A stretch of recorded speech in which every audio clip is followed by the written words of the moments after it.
Бірінші болады. Бірінші подкастқа стоматолог шақырады.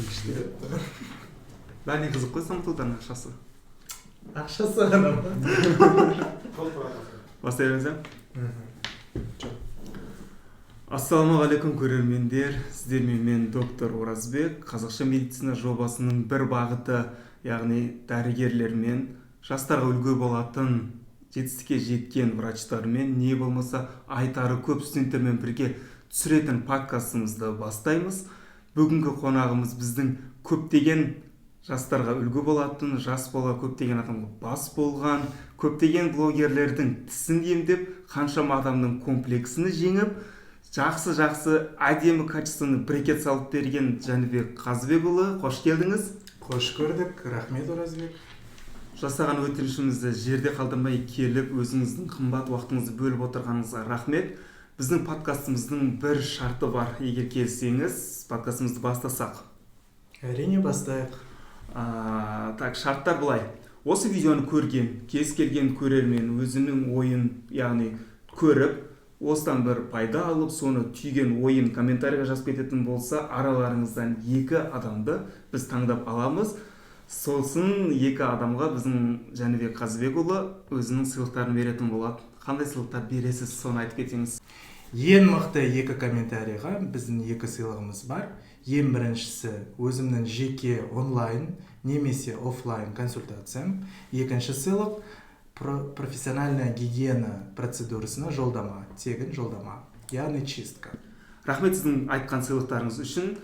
Көрермендер, міндетті түрде өзіңіздің ойларыңызды жазып кетіңіздер. 1 айдың көлемінде біз комментарий иесіне хабарласып, сыйлықтарын беретін боламыз. Ал Жәнібек Қазыбекұлы, подкастымызды бастасақ.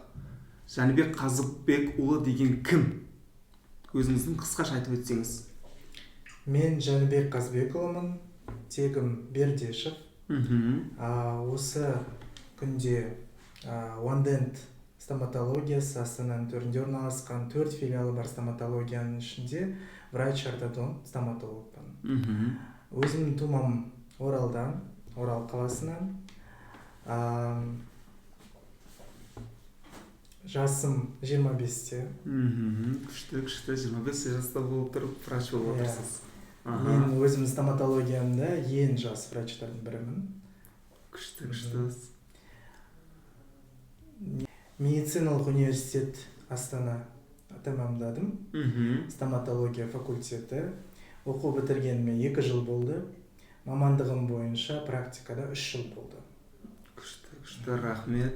Енді бізді қызықтырған стоматологтардың өмірі жайлы қысқаша айтып кетсек. Бірінші сұрақ бізде мектепте оқитын школьниктарға арналсын, иә? Мектеп оқушыларына стоматологияны таңдағанда неге мән беру керек? Екіншіден, стоматолог таңдамақшы болған жас мектеп оқушыларына өзіңіздің айтар кеңесіңіз. Қанша жыл оқиды, грант саны қанша болады, платный қанша болады, қазіргі енді сіз білмейтін шығарсыз қанша болып жатқан, бірақ басқаларға сравнительно жоғары болады да. Сол жайлы өзіңіз айта кетсеңіз. Өте орынды сұрақ. Ең біріншіден мектеп оқушыларына айтатыным, ол қазіргі кез, мектеп кезі, ол ең керемет кез.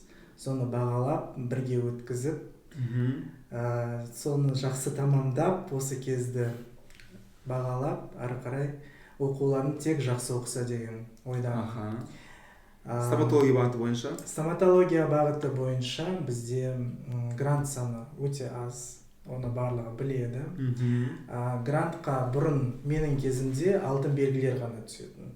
Қазіргі конкурстық жүйе өзгерді. Яғни бізде балдың жоғарылығына байланысты. Қазір мен естуім бойынша ең соңғы ақпараттардың. Ол жүйе бойынша, статистика бойынша 136 балмен соңғы адам түскен. Яғни мысалы 30 грант болса, 140 пен 136 адамдары. Өзіңіз көріп тұрсыздар, конкуренция қандай жоғары екендігін. Сондықтан тек ештеңеге қарамай шын мақсат қойсаңыздар, біреудің тісін емдеймін деп, ақша деп емес, әрекеттерін жасасаңыздар болады. Жалғастыра берсек. Енді мектеп оқушыларына айтарым, бұл өте әдемі мамандық. Ақшасы да көп мамандық, оған келісемін. бірақ жауапкершілігі өте мол мамандық. Мен жалпы бүгінгі подкастқа келген себебім осы мамандықтың жалпы маңыздылығын түсіндіру үшін келдім. Оразбек, өте рахмет сіз шақырғаныңызға осындай қонақ ретінде. Стоматология мамандығы эстетикалық және де өте маңызды мамандықтардың бірі. Себебі адамда 32 тіс бар, білеміз. Тіс ауырғанда жаны көзіне көрінетіндей болып ең бірінші шығады. Конечно, адамның Құдай 2 құлақ берген болса, мысалы үшін лорға да адамға 32 тіс берген бір. Екіншіден факт бар, адам тіс ауырса, сосын жыныс органдарында патология болатын болса, врачқа ойланбай барады. Ал құлағы мысалы үшін айтып болатын болса, жүре береді, қазақпыз ғой деп. Гастрит болатын болса, мысалы үшін қаншама адамдар гастрит бар, жүре береді, ой қазақпыз ғой емделеміз. Ал бірақ жаңа айтып өтті, Жаныбек Қазбекұлы, тіс ауырса естественно келеді. Жауапкершілік қандай жоғары болады. Әрине. Енді мектеп оқушыларына айтар кеңесім, сабақтарын жақсы оқып, егер маңыздылығы мол, өздерінің жауапкершілігі мол осындай оқушылар болса, біздің мамандығымызға қош келсін. Так, қош келсін. Я түсіндіңіздер ғой да, қысқаша болса да айтып кетті деп ойлаймын. Енді мектеп оқушылары неге мән беріп түсу керек стоматологияға? Қандай мақсатпен түскені жақсы? Қандай адамда мысалға мамандықтың таңдаудың ата-анасы таңдап береді. Егер сондай жағдайда мысалы үшін ата-анасы врач болады, яғни именно стоматолог болуын қалайды. Көбінесе енді ол материалдық тұрғыдан ғой.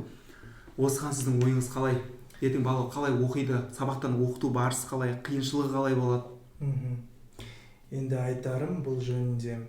Адам бұл өмірде екі нәрседен қателеспеу керек. Біріншісі ол жар таңдаудан, екіншісі ол мамандық таңдаудан.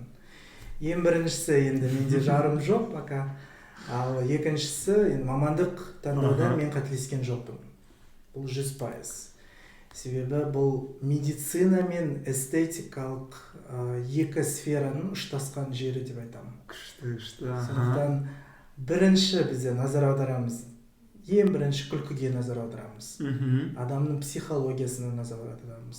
Яғни өзіне деген сенімділікте. Ал күлкі ол әрқашанда өзіне деген сенімділік береді. Естественно. Сондықтан мамандықты таңдаған кезде ол тек қана өзінің сана сезіміне, өзінің жалпы желаниясына қарап таңдау керек адам. Жауапкершілікті өзіне алу керек дейсіз. Бұл жауапкершілігі өте мол мамандық. Ал ата-аналарына қандай совет бересіз? Ата-аналарына беретін кеңесім баланың, яғни сол мамандыққа қарай икемі болса, оны бағыттап, биология, химия пәндерінен дайындығын күшейтіп, алдын ала жоғарғы сыныптардан бастап дайындалу қажет. Оқу барысы қалай медицинада? Жалпы адаптация процесі қалай жүреді бастапқы курста, мысалға бірінші курстан бастап? Ең бірінші курстарым есімде өте қиын. Себебі ең бірінші рет, яғни мектеп табалдырығынан университет табалдырығына аттап келу үлкен бір өмірге келумен тең. Сондықтан өзінің қиындықтары бар, студенттік өмірдің қызығы мен шыжығы да мол, бірақ сабақты оқу керек. Әрине, себебі ең маңыздысы ол бізде білім. Білім арқылы тек өзіңді көрсете аласың. Вот, осы жерде айта кететін жағдай, мысалы үшін көп стоматологтар айтады ғой, практикада үйреніп аламын дейді. Осыған қалай қарайсыз? Осы қысқаша айтып ашып өтіп кетсек. Бұл айтылған ойға келіспеймін, себебі практика мен теория, білесіздер, екіге бөлінетін. Теориясыз практика жоқ, практикасыз теория жоқ. Сондықтан ол екеуі бірге ұштасып жүру керек. Мен өзімнің жалпы мамандығымда 3 жыл болды. Соның өзінде мен теорияны 6 жыл бойы оқыдым. 2 жыл бойы сол теорияның арқасында мен практикамды күшейттім. Тағы естуімше, білуімше, сізбен хабарласып тұрған кезде айттыңыз, обучениеға барып қайтасыз да. Оның бәрі былай айтқанда теориялық білімдер тұрсын, соны әлі күнге дейін, мысалы үшін көптеген стоматологтарды білем, универде даже былай оқымаған, практикадан көрген, жүрген, білген, сол бойынша жұмыс жасап жүр, әлі күнге дейін сол орында болып тұр. Мысалға медицина күннен күнге алдыңға кетіп жатқандықтан, даму үстінде болып жатқандықтан, естественно менің ойымша стоматологияда олай тұрмайды, дұрыс қой? Әрине, Стоматология медицинаның бір бөлігі болғандықтан ол үнемі даму үстінде.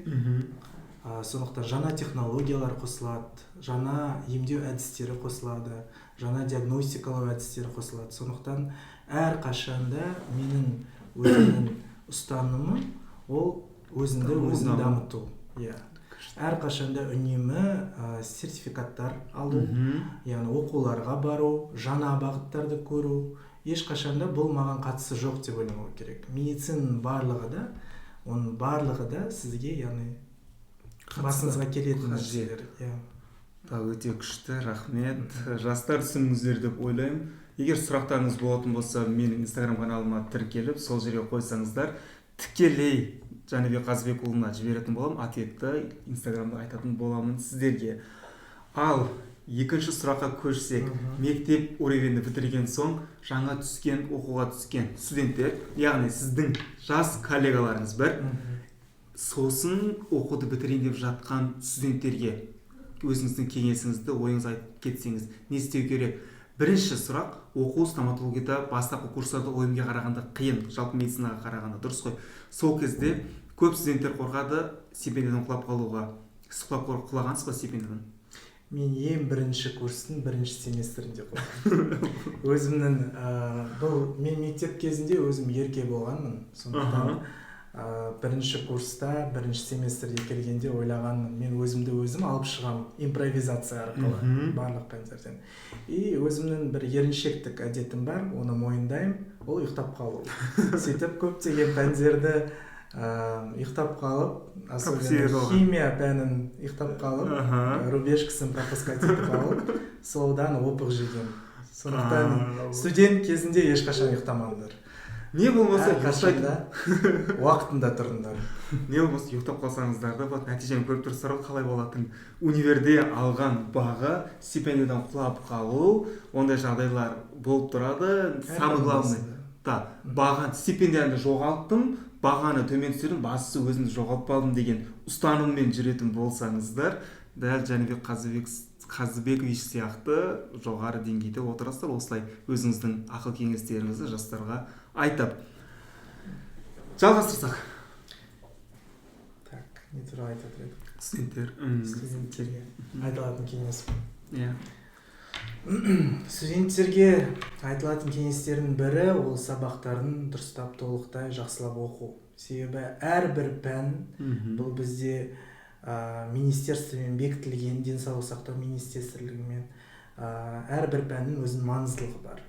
Не үшін мысалы айтады, кейбір өте көп мен естідім өзім группаластарымнан, тіпті философия пәні не үшін қажет? Бізде де болғандай сұрақ. Ондай пәндер не үшін оқытылады медицина сферасында деген. Себебі врач, дәрігер, ол дүниетанымы мол адам болу керек. Сондықтан ол интеллигенция, әрбір дәрігер ол интеллигент.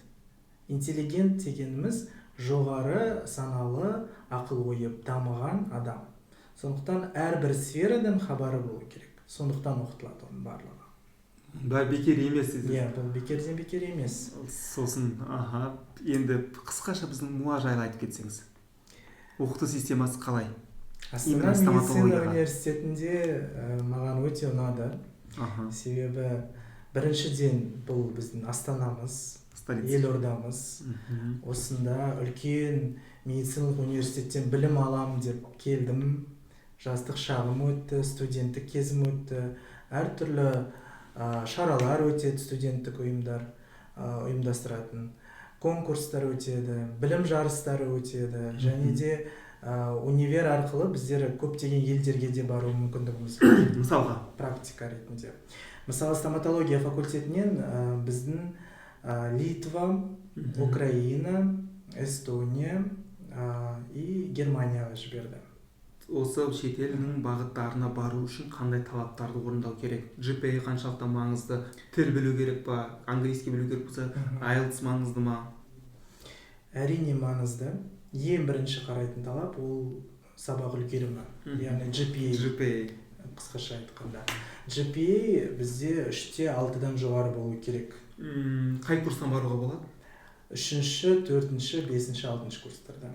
Әр курстан баруға болады, былай айтқанда. Жоғары курстардан.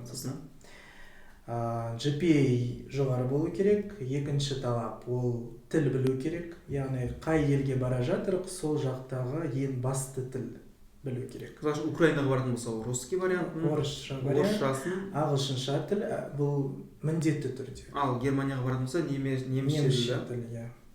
Түсінікті, сосын. Және де IELTS сертификаты. Неше болу керек? Қысқаша, примерно өзіңіз білетін. 5-5-тен төмен болмау керек қой. 5-5-тен жоғары болу керек та. Былай айтқанда да интермедиат уровеньдерде. Және де онымен қоса ол критериялардың барлығы бар, және де консультациядан өтесіз. Яғни собеседование. Сол, яғни университеттің адамдары келеді универге біздің, одан кейін сол адамдармен собеседование өту арқылы конкурстан өтесіз. Ал конкурстан өтетін болса, бүкіл заттардың, мысалы үшін карманный расходтар бәрін универ төлеп береді да. Біз бір семестрға немесе бір жылға оқуға барады. Өте күшті мүмкіндік. Студенттер осындай мүмкіндіктерді қарастырып көріңіздер, өздеріңіз деканатынан сұрап көріңіздер. Қазір менің ойымша 3 тілді, мысалы үшін қазақша, орысша, английскийді тіл білумен көп адам таң қалдырмайды, өйткені 3-тен 1 адам уже оны біледі, оны былай айтқанда. Сондықтан осындай мүмкіндіктерді жіберіп алмаңыздар. Оқуларыңызды шетелде жалғастырып келсеңіздер, қалайда қандай жағдайда болса шетелде оқып келген деген атаққа ие боласыздар. Былай айтқанда өздеріңіздің брендтеріңізге жақсы әсерін береді. Сосын қай сабақтарға қатты мән беріп оқу керек? Стоматолог, врач болу, врач деген. Әрбір сабақ әрине маңызды, бірақ күш қойып оқитын бір сабақтар бар. Ол жоғары курста әрине өзінің стоматологиялық пәндер, профильдік пәндер, былайша айтқанда. Және оған дейінгі біздер барлығымызда білеміз, медицина болғасын, аурудың барлығын патология. Яғни патологияның емдеу жолдары бар, процестің жүру жолдары бар. Ол үшін патологиялық физиология, патологиялық анатомия и фармакологияны дұрыстап оқу керек. И оның бұрын нормальная анатомия, қалыпты анатомия, қалыпты физиология и фармакология. И гистология. Гистология барлығын оқу керек. Естественно, да. Ал үлкен курстағы студенттер, яғни бітірудің алдындағы студенттер, мысалы үшін мен білетінім, жалпы медицинада бітіретін кезде врач болып шығады, одан соң узкий специалист таңдау керек. Ал сіздерде ондай емес вроде да. 6 жылдықты бітіріп шыққан соң кәдімгі стоматолог болады, бірақ өзінің уровені жеткенге дейін хирургия бөлімі бар, терапия бөлімі бар. Сол жайлы айта кетсеңіз, қай бағыт, әр бағытқа бір-бір тоқталып, требованияларына, требования қалай болады? Талаптарына айта кетсеңіз. Иә, әрине бізде де стоматология мамандығы бөлінеді. 5 жыл бакалавр оқиды, одан кейін 1 жыл міндетті түрде интернатура. Және де соңғы жылдардан бастап бізде резидентура қосылды. Яғни узкоспециально профильмен өзін 2-3 жыл өзін мамандығын бойынша оқисың. Жетілдіресің білімділігіңді. Ең бірінші мен стоматологияны 5-ке бөліп қарастырам. Өзім, себебі өзімнің профессорларым сабақ берген барлығы да солай сабақтарды 5-ке бөліп, расписаниенің өзі сондай болады. 5-ке бөлінген, иә. Ең бірінші ол терапия мать демекші, терапиялық стоматология. Терапиялық стоматология, хирургиялық стоматология, балалар стоматологиясы, ортопедиялық стоматология и ортодонтия деп бөлек бөлінеді. Ең біріншісі ол терапиялық стоматология. Әрине терапиялық стоматология сіздерде секілді терапия ауқымды ғой, кардиология, нефрология деп бөлінеді ғой. Сол секілді де бізде бөлінеді.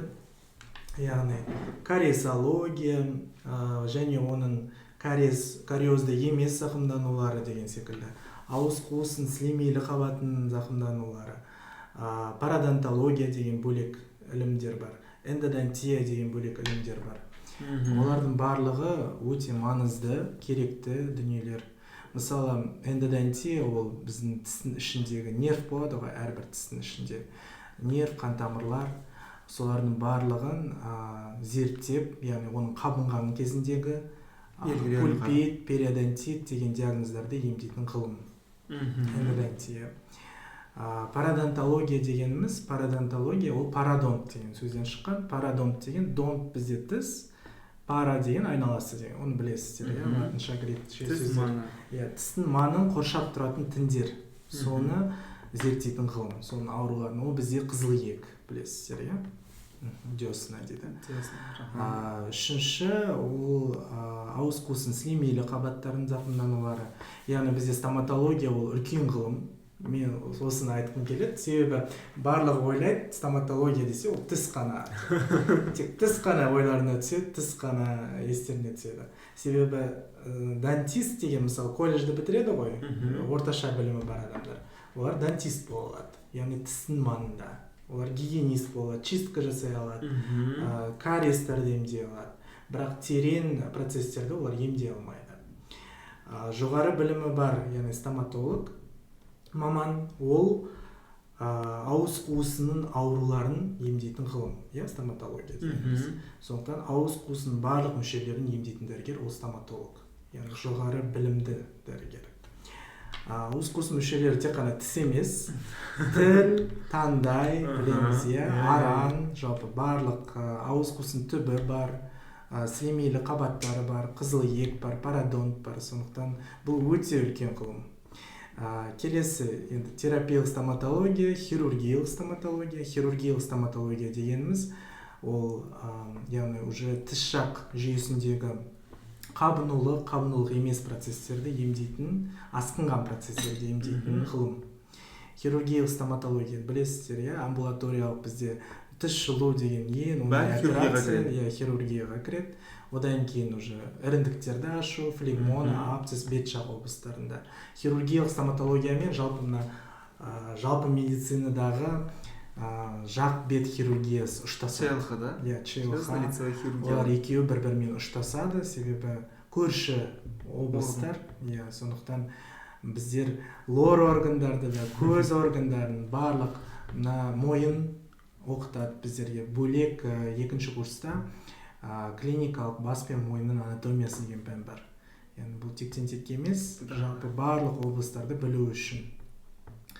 Үшінші, мана айтып кеткенде атап, бұл бізде ортопедиялық стоматология. Ортопедиялық стоматологияның өзі, ол яғни бізде тіс жақ жүйесінің аномалияларын емдейтін, яғни жоқ органды қайтадан қалпына келіп тұру облысы. Біздер білеміз, иә, травматология, ортопедия деген сіздерде облыс бар ғой, медицинада. Яғни протездар жасайды, аяқтың, қолдың, құлақтың, иә, протездер. Бізде сол секілді тістің протездерін жасаймыз. Яғни тіс кезінде жұлынды, одан кейін оның міндетті түрде орнын толтыру қажет. Бізде функция бұзылады. Бізде білеміз, иә, тіс болмаса прикус өзгереді, тістен және де ас қорыту жүйесінің проблемалары басталады. Сондықтан ең біріншіден оны қалыпқа келтіру керек. Онымен бізде ортопедиялық стоматология, протездер, коронкалар, винир салатын, голливудская улыбка беретін, бұл бізде ортопедтер. Келесі бағыт ол балалар стоматологиясы. Сіздердегідей педиатрия секілді бөлек ілім, себебі балалардың организмі білеміз, иә, олардікі ерекше үлкендерге қарағанда, сондықтан оларды ерекше бір бөлек ілім ретінде оқытады. Біздің Муада Ардақ Манапына құлағына алтын сырға біздің детская стоматология, балалар стоматологиясы кафедрасы меңгерушісі, ол кісі өте керемет адам, профессор. Осы ілімді балалар стоматологиясын бөлек жіті қарастырады. Келесі 5-ші ғылым, ол мен өзімнің қазіргі жүрген салам, ол ортодонтия. Енді ортодонтия дегенде ортопед, ортодонт деген шатастырады адамдар көбі. Ортодонт дегеніміз, ол орто деген сөз, ол білесіздер, тік, дұрыс деген сөз, дұрыс тұруы. Донт деген тіс енді білеміз. Яғни тістердің дұрыс қалпы, положениясы де, былай айтқанда. Яғни әрбір 32 тістің, ақыл тістерді санамағанда 28 тістің біздің организмімізде рөлі бар, сондықтан олардың барлықтарының орындары да бар. Сондықтан олардың барлығын орындарына қойып, брекет арқылы жөндеп, функцияны қалыпқа келтіретін бұл ортодонттар. Күшті. Ал енді студенттер осы 5 бағыттың біреуін таңдайды да. Ол үшін міндетті түрде резидентураны оқу керек па? Не болмаса 6 жылдан кейін мысалы үшін бала хирургияны біледі. Сол бойынша жұмыс жасауға бола ма центрларда? Бұл сұрақ өте орынды сұрақ. Себебі қазір менің кезімде біздер бітіргенде 6 жылдық оқу жүйесі болды. Яғни біздер диплом алғанда, дипломда жазылып тұрады: стоматолог, врач общей практики. ВОП секілді, ВОП стоматолог. Қалаған да бар олар. Яғни қалаған 5 мамандық, яғни 5 түрлі бағыттың қайсысына болса да баруға болады. Ал қазір?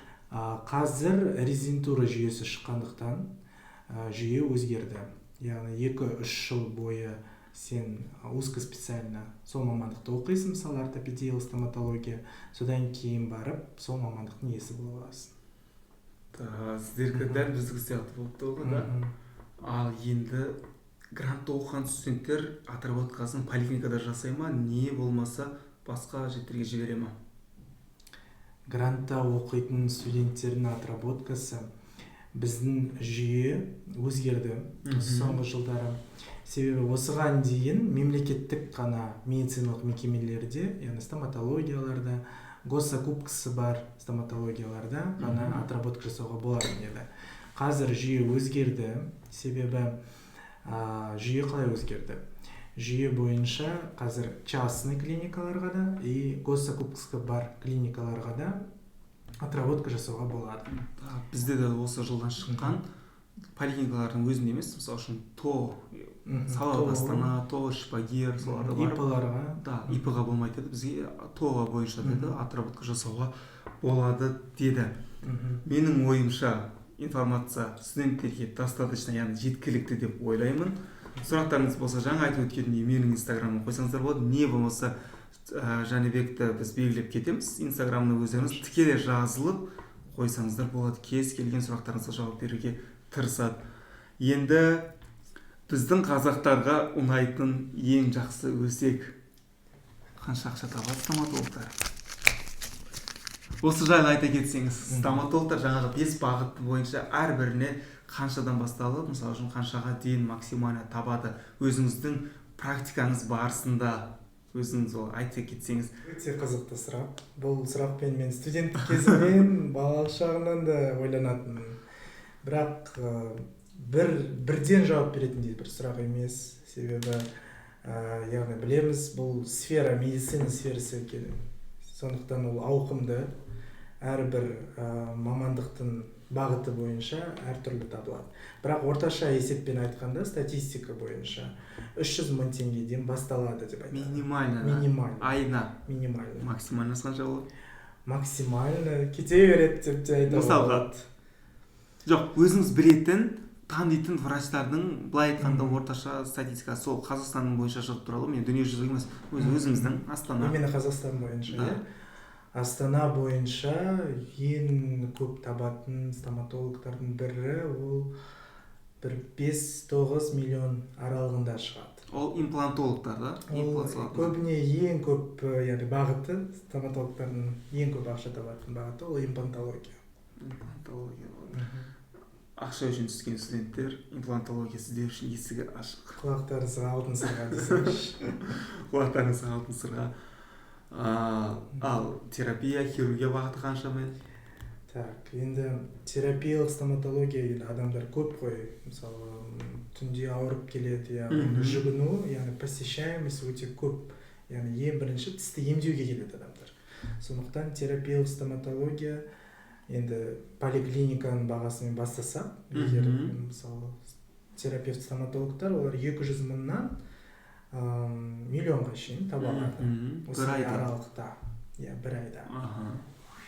Ал өзіңіз қанша табасыз? Қысқаша айта кетсең. Өте керемет сұрақ. Әрине. Былай айтқанда, ортодонттар да? Ортодонттар қанша табады? Мысалы үшін бір бригет пәле 1000 теңге бір, екіншіден оны жыл барысында каждый ай сайын тартып отыру, ол да былай айтқанда материалдық ақша ғой. Онысы бар. Сосын қазір не көп? косметикаға жүгініп жатқан адамдар көп, бәрі осы тісіні реттейін деген сияқты. Бұрын брекет тағып жүрген адамға мынаған қарап тісінде брекет бар екен деп қарайтын болса, қазір қайта дірек не үшін де әдемілік үшін де тісі тегіс адамдарды тағып жүр да. Ол да мысалы үшін түрлері бар, бесцветный керамика деген. Олар енді кете береді бағалары. Осы ортодонттар қанша ақша табады бір айда? Бұл да өте жақсы сұрақ. Себебі ортодонттар, ол ортодонтия мана айтқандай әдемі ғылым, қиын, адамдарға күлкі сыйлайтын, қымбат ғылым бір жағынан. Сондықтан мен естуім бойынша ең төмен табыс ортодонттар ол 300 мыңнан басталады тағы да, және де 3-4 миллионға дейін табады. Өзіңіз қанша табасыз? Білмеймін. Мен айта салайын, минимум өзіңіздің карьераңыз барысында қаншама блогерлермен жұмыс жасадыңыз да? Біз оны Инстаграм барысында көріп бардық. Сол блогерлерді кімдермен жұмыс жасағаныңызды, яғни кімдердің тісін емдегендеріңізді айта кетсеңіз, біз мына жерге суретін шығара кетсек. Иә, біздің стоматологиямызда One Dent стоматологиясы өте танымал клиника біріншіден. Екіншіден, мен бұл клиникада ортодонтия ғылымымен айналысатындықтан енді әдемі күлкі сыйлауға білесіздер, енді ақшасы көп адамдар және блогерлер, әдемілікті талап ететін адамдар келеді. Сондықтан блогерлердің ішінде өте көп блогерлар. Енді менің есімде Дәулет Мұқаев, блогер, атақты Қазақстан социологы, экономисті, тұрғын үй бойынша көмектесетін кеңесші. Екіншісі бізде білетін болармыз, семья Жанабіловых, то есть Жанабіловтер. Жанабіловтер жанұясы. Менше Қазақстандағы ең знаменитый блогерлардың бірі. Топ 1-де тұрады. Топ 1-де тұрады. Енді олардың барлық семьясы, яғни Жанабілов старший, Нұрсұлтан, Айғаным әйелі, оның ортаншысы Ерболат пен Эльмира, білесіздер, одан кейін кішісі Айғаным, барлығы бізде стоматологияда емделеді. Өте күшті. Тағы қандай блогерлер? Онымен қоса ағайынды Жүгінісовтер, өлең айтатын, білесіздер, олардың барлығы бізде ем алады. Оның ішінде Мирас Жүгінісов брекеттен әлі күнге дейін бізде лечение өтеді. Яғни ортодонтиялық ем бұл бізде ұзақ мерзімді ем ғой, сондықтан ұзақ мерзімді талап етеді. Онымен қоса әнші Әмірені білесіздер, Бүркіт деген атауымен, ол да менің пациентім. Келесі бізде Миржанның әйелі Дана Есеева, білесіздер ғой, блогер тоже. Ол кісіде бар, Қарақат пен Қыдырәлі бар, яғни полностью жанұясымен. Жұлдыз Абдукаримова, Қайрат Нұртастың әйелі. Олардың балалары барлығы ем алады. Сіздерде? Иә. Күшті. Осының өзі, былай айтқанда, жұлдыздар өзінің күлкісін Жәнібекке ремонттатып, дұрыстатып жатқан кезінде біздің қарапайым халықтар осы Жәнібектен ем алса, бірақ бұл дегені жоғары деңгей. Әрине, осы жоғары деңгейге жету үшін қаншама қиыншылық болғанын білеміз да. Осы жас стоматологтар 6-шы курсын бітірген соң жұмыс жасау үшін не істеу керек? Практикамен қоса теорияны қай уақытта алып кеткен жақсы, теорияны қашанға дейін оқыған жақсы? Әрине, теория маңызды. Жаңағыдай айта кеткендей, 5 жыл бойы үздіксіз оқу керек. Маңызды емес, яғни ол стоматология қашан кіресің, яғни бакалаврдың барлық ақпараты, яғни барлығын білу керек. Берілген білімнің барлығы ойында болу қажет. Енді ұштастыратын кез ол 6-шы курс практика.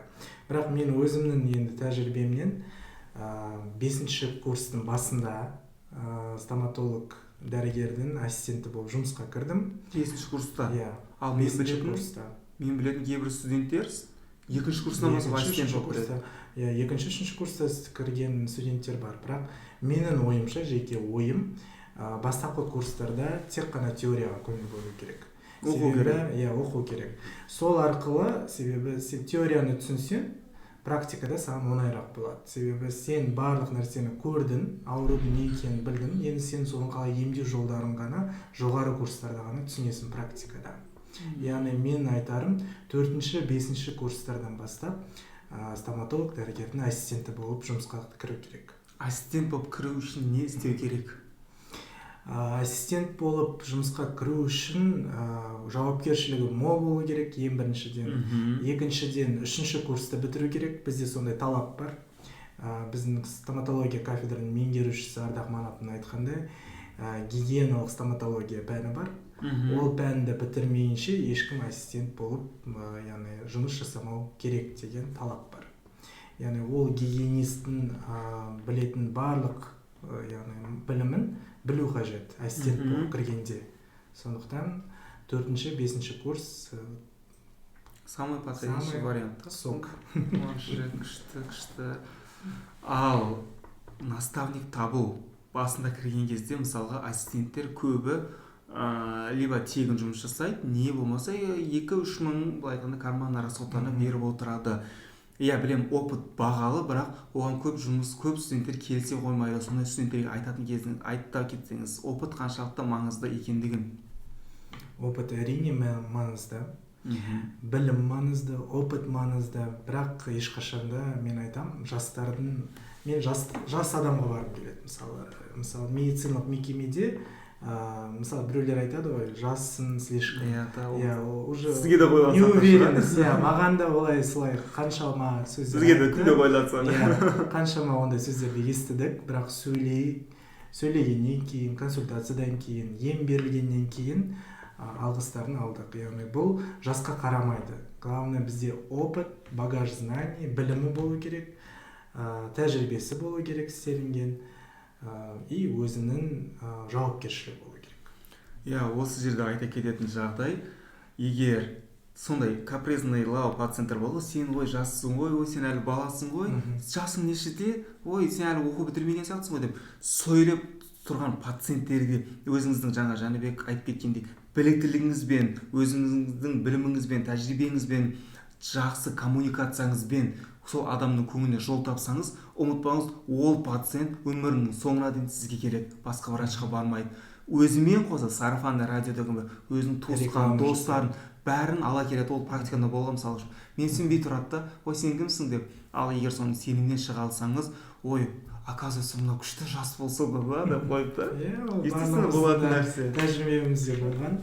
Ең басында солай келеді, яғни сенімсіздеу түрмен, содан кейін консультациядан кейін, емнен кейін уже сөздері өзгереді. Сондықтан ешқашан қорықпау керек, өзіне сенімді болу керек, білімін мол болу керек. Білім арттыра беру керек та.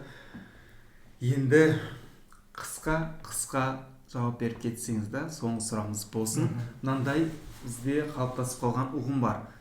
Стоматолог дәрігер емес, тіс орган емес деген. Осы мақалдың арқасында ОМ мен стом вечно неғып тұрады. Да, айтады, стоматолог сендер врач емессіңдер дейді, ал стоматолог шығады, біз врачпыз дейді. Қалай айтасыз, қалай ойлайсыз осы сұраққа? Енді бұл менің күлкімді келтіретін фраза, потому что мен оны студенттік кезімнен бастап естіп келе жатырмын. Расымен бұл сөзді әрбір стоматолог еститін секілді. Стоматолог врач, не үшін врач емес? Дәрігер, жоғары мамандырылған білімі бар дәрігер. Сондықтан ол адам алғашқы көмек көрсете алады, яғни сондай керек кезде. Және де өзінің сол сфера бойынша, яғни узкая сфера бойынша, профиль бойынша стоматологиялық білімі бар. Не үшін? Бізде, мен өзімде, сол студенттік кезімде өзімде бір ой болды. Не үшін стоматология мен общая медицина бөлініп кеткен бір-біріне. Мен түсінбей жүрдім, бірақ көптеген статьялар, мұғалімдерден сұрап, солай ойымды жинақтадым. Стоматология медицинадан осыдан 17-ші ғасырлардан бастап бөліне бастаған. Яғни оған дейін даже шаштаразда тіс жұлған екен. Осыған дейін. 16-17-ші ғасырларда. Одан кейін стоматологияның колледжі алғашқы ашылып, ең бірінші не үшін мен келіспеймін бұл жаңағы айтылған фразамен, себебі егер тіс асқынса, тісті емдемей жүре берсе, ол ары қарай тереңдей береді, білесіздер, иә. Процесс, бізде қабыну процесі тоқтамайды, ол прогрессировать етіп ары қарай кете берсе, бізде асқынулары болады. Ал асқынулардың өзі бізде даже ми қабатына жетіп, тіпті летальды жағдайға алып келуі мүмкін. Сондықтан ол стоматология ғылымы, ол медицинаның тек қана ақша келетін ғылым емес, әдемі ғылым емес, бұл медициналық жауапкершілігі мол ғылым. Мысалға, мен айта кетейін, стоматолог дәрі тіс орган емес дейді, ал тісті мен мысалы үшін полноценный орган деп айта аламын. Бір зат орган болу үшін оның қызметі болу керек, тістің өзінің қызметі бар. Қамтамасыз ететін қан тамырлары, нерві бар, естественно, ол былай айтқанда орган. Мен де не айтатын типа стоматологтар врач емес, олар емдемейді. Сен отырсың ғой. И маған бала кезімде емес, оқуға түсуден алдым, мысалы мен өзім платныйда оқыдым ғой. ойымда общий медицинада 6-шы курсқа дейін платныйда оқып келдім. Айтатын еді, общий медицинада стоматологқа ауысып алсай, қайтесің, ойымды бітіріп платныйда оқып. Мен айтатын еді, типа, мен врач боламын дейтін да. Стоматологтар врач емес. Жүремі біреудің аузын шықалады. Қазір жүрміз деп біреудің құлағын шықалады. Ал сізге рахмет, үлкен осындай қымбат уақытыңызды бөліп, қысқа болса да кәдімгі ақыл кеңесіңізді бөлісіп кеткеніңізбен. Ал достар, ескерте кетейік, біздің комментарийға жақсы өзіңіздің ойларыңызды жазып кетіңіздер. Бір айдың көлемінде мысалға бүгін 10 февраль болатын болса, 10 мартқа дейінгі аралықта жиналған комментарийлердің арасынан ең жақсы екеуін жинап алып, жаңағы Жәнібек айтқан сыйлықтарды сіздерге ұсынатын боламыз. Біздің каналымызға жазылып қойыңыздар. Алдағы уақытта Құдай қаласа жақсы врачтармен осындай әдемі подкастымызды жалғастыра беретін боламыз. Достарыңызбен бөлісіп қойыңыздар. Пайдалы болғанына қуаныштымыз. Сіздермен болған доктор Оразбек.